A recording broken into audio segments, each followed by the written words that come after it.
안녕하십니까. 지식생태학자 유영만 교수입니다. 이 시간에는 유영만의 문중모색 시간을 가져볼까 합니다.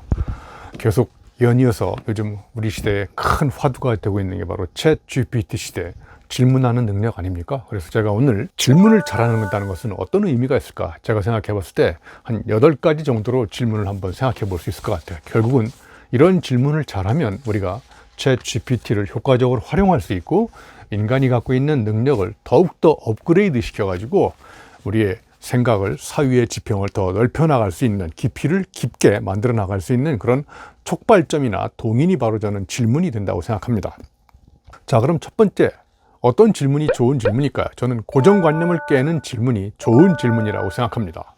예를 들면 이런 질문이 있을 수 있죠. 고정관념을 깨는 질문은 어떤 질문일까요? 자, 예를 들면 누워서 떡 먹기는 과연 식은 죽 먹기처럼 쉬운 것일까요? 실제로 누워서 떡을 먹다가 기도가 막혀가지고 죽을 수도 있거든요. 예를 들면 이런 고정관념을 깨는 질문은 우리가 통념이라고 생각했던, 상식이라고 생각했던, 옳다라고 믿는 신념체계에 대해서 물음표를 던져가지고 과연 그것이 지금 현실에도 맞는 것일까? 이런 질문을 던지는 거죠. 여러분, 리처드 바크가 쓴 갈매기의 꿈이라는 그 책에 보면 높이 나는 새가 더 멀리 본다, 뭐 이런 명언이 나오지 않습니까? 근데 거기 나오는 새는 갈매기입니다. 그런데 제가 조사해 보니까 갈매기는 근시입니다. 그래서 높이 나는 새는 멀리 못 봅니다. 그런데 우리는 그거를 하나의 정당한 진리처럼 믿고 있지 않습니까?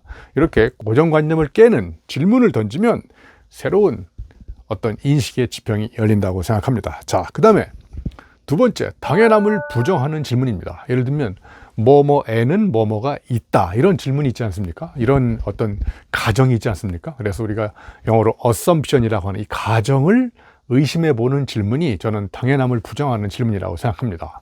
여러분 이미 익숙해 있는 날개 없는 선풍기가 나오기 전에 모든 선풍기에는 날개가 있다, 이런 고정관념을 갖고 있었습니다. 당연함을 갖고 있었죠. 선풍기에는 날개가 있는 게 당연한 거야, 이렇게 생각했던 모든 가전제품, 선풍기를 만드는 회사는 모터 속도를 높이고 소리를 더 소음을 줄이고 이런 혁신에 혁신을 거듭했지만 다 그저 그런 선풍기가 나올 수밖에 없었죠. 그런데 다이슨이라는 선풍기가 처음으로 선풍기에는 날개가 있어야 될까, 이렇게 질문을 던진 거죠. 자, 그래서 이렇게 가정, 당연하다는 가정을 부정하는 이런 질문을 던질 때 세상을 뒤바꾸는 새로운 혁신이 일어난다고 생각합니다. 예를 들면 집에는 집사람이 있어야 됩니까? 이렇게 질문을 던지면 집사람 없는 집, 이런 새로운 집의 컨셉이 생기는 거고, 음식점에는 메뉴가 있다, 이런 가정을 없애버리면 메뉴 없는 음식점, 이런 새로운 컨셉의 음식점이 생기는 출발점이 바로 이렇게 당연함을 부정하는 질문이라고 생각합니다. 자, 그 다음에 입장을 또 바꿔서 생각해보는 질문입니다. 역지사지로 한번 내가 다른 사람의 아픔을 직접 경험한다는 측은지심이 발동돼서 던지는 질문입니다. 예를 들면 저는 고등학교 2학년 때부터 소주를 너무 많이 마셨습니다. 그래서 소주를 못 마십니다. 그런데 저하고 같이 갔던 회식을 하는 사람들이 소주를 마시는데 너무 맛있게 마시는 거예요. 근데 저는 마시지 못합니다, 소주를. 자, 그러면 소주를 맛있게 마시는 사람은 저같이 소주를 못 마시는 사람에 대해서 측은지심과 역지사지를 한번 생각해보고 질문을 던지는 거죠. 자, 유영만 교수는 소주를 못 마시는데 그러면 어떻게 하면 우리 교수님을 소주를 마시게 할 수 있는 방법은 없을까? 타인의 아픔을 사랑할 때 질문은 시작됩니다. 그래서 소주 가습기가 개발됩니다. 제가 소주를 액체 상태로 못 마시니까 기체 상태로 코로 흡입하게, 그래서 소주 가습기가 나오게 된 거죠. 이렇게 소주는 액체 시장만 있는 게 아니라 기체 시장이 있다, 이런 새로운 블루오션을 개척하는 이런 사람들은 누구일까요? 머리가 좋은 사람들이 아니라 타인의 아픔을 가슴으로 사랑하는 사람, 이런 사람이 측은지심을 가지고 역지사지로 질문을 던질 때 이 세상은 새로운 가능성의 문이 열린다는 겁니다. 이게 바로 저는 입장을 바꿔서 생각할 때 던지는 질문이라고 생각합니다. 자, 그 다음에 또 우리 질문, 그러면 호기심이 또 친구지 않습니까? 그러니까 우리가 5살 때 무려 65번 질문을 했는데 지금은 40년이 지난 45세가 되면 질문이 10분의 1로 줄어든다고 하잖아요. 그러니까 나이가 들수록 호기심이 점점 죽습니다. 그러니까 호기심이 죽으면 질문도 없어지기 시작하고 세상은 틀에 박힌 상태로 돌아가는 거죠. 그래서 호기심 어린 질문. 예를 들면 이런 거죠. 딱따구리가 나무를 막 찍는데 아이가 지나가다가 아빠한테 물어본 거죠. 아빠, 딱따구리가 저렇게 나무를 찍는데 왜 딱따구리는 두통에 안 걸려? 아빠? 이렇게 얘기한 거죠. 그죠? 이런 질문을 받은 우리 아빠는 딱따구리가 그럼 고무를 찍냐? 나무를 찍는 건 당연한 거야. 이렇게 이야기하겠죠. 그죠? 아이한테는 세상이 모두 다 불가사의지만 어른이 되면서 불가사의는 딱 7개만 남습니다. 7대 불가사의. 그죠? 자, 그래서 호기심을 잃지 않는 것. 모든 것을 다 호기심 어린 눈으로 바라볼 때 질문은 폭발적으로 향상되기 시작하고 기하급수적으로 늘어나기 시작합니다. 자, 그 다음에 배움을 확장하는 질문입니다. 예를 들면 여러분 우리가 흔히 폐쇄형 질문과 개방형 질문 이런 게 있지 않습니까?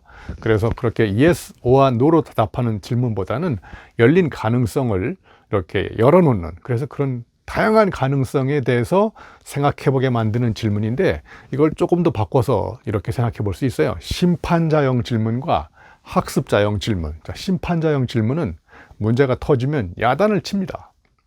야, 이거 누가 이 모양 이 꼴로 해본 거야?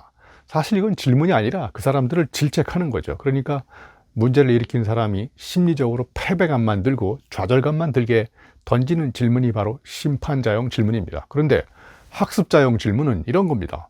문제가 터졌잖아, 그지? 자, 그러면 어차피 문제가 터졌으니까 이 문제를 극복하는 새로운 대안은 뭘까? 우리가 주어진 상황에서 동원할 수 있는 최선의 대안은 뭔지, 이런 식으로 그 문제에 대해서 문제를 계속 던집니다. 그러니까 굉장히 중요한 차이는 사람과 싸우지 않고 문제와 싸우는 질문, 이게 바로 우리의 배움을 무한대로 확장시키는 학습자형 질문이라고 저는 생각합니다.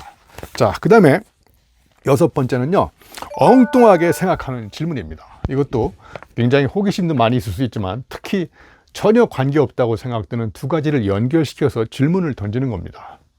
우리 칼럼계의 아이돌 서울대학교 김영민 교수께서 예전에 칼럼을 한번 쓰셨죠. 뱃살과 비무장지대는 무슨 관계인가요? 이렇게 질문을 던졌어요. 그랬더니 사람들은 뱃살하고 비무장지대는 처음 들어보는 두 가지 연결돼가지고 던진 질문을 받은 거잖아요. 뱃살은 상반신과 하반신에 걸쳐 있는 무책임한 비무장지대다. 그래서 뱃살이 저렇게 비무장지대로 연결될 수 있구나. 이런 식으로 특히 챗GPT가 꼼짝 못하는 질문은 익숙한 것에 낯선 조합을 만든 다음에 질문을 던지는 거죠. 두 가지 간의 관계가 무슨 관계냐. 이렇게 물어봤을 때 챗GPT는 데이터베이스에 답이 없기 때문에 막 벌벌벌 떨잖아요. 그죠? 자, 그래서 우리의 사고를 무한 확장시키는 가장 강력한 질문, 익숙한 것에 낯선 연결. 그래서 엉뚱한 조합을 가지고 엉뚱한 질문을 던질 때 우리는 엉뚱한 생각이 잉태된다고 생각합니다. 자, 조금 어려운 질문인데 7번째는 괴보학적 질문이라고요. 미셸 푸코라는 철학자가 이 질문에 대해서 굉장히 많이 연구를 한 사람입니다. 한마디로 얘기하면 이런 거죠. 경영이란 무엇인가? 이런 질문이 아니라 무엇이 경영인가? 누가 그걸 경영이라고 정의를 했는가?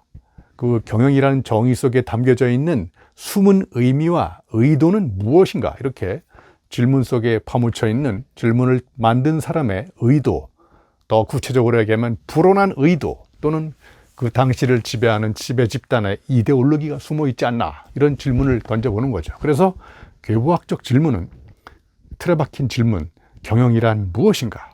제가 전공하는 교육공학이란 무엇인가? 이런 정의를 읽고 감동받은 사람 없지 않습니까? 그래서 그 정의 자체를 의문을 던지는 질문, 그래서 새로운 가능성을 또 뽑아냅니다. 자, 마지막으로 8번째는 메타 질문입니다. 우리가 메타라는 말이 붙으면 초월해서 이런 뜻이지 않습니까? 그래서 질문을 초월해서 질문에 대해서 질문을 던지는 거죠. 자, 내가 던진 이 질문이 과연 내가 얻을 수 있는 답을 구하는 최적의 질문인가? 과연 이 질문은 이 시대에 정당한 질문인가? 즉, 질문에 대해서 질문을 던져서 더 나은 질문을 만들려고 노력하는 과정 속에서 끊임없이 던지는 질문이 바로 메타 질문입니다. 여러분, 제가 지금 말씀드린 이런 8가지 질문만 잘 우리가 활용해도 우리는 팔방미인형 질문술사가 될 수 있다고 생각합니다. 여러분도 제가 최근에 쓴 삶을 질문하라 이 책을 가지고 여러분의 삶에 근본적인 질문을 던져놓고 새로운 가능성을 찾아나가는 팔방미인형 질문술사가 되시기 바랍니다.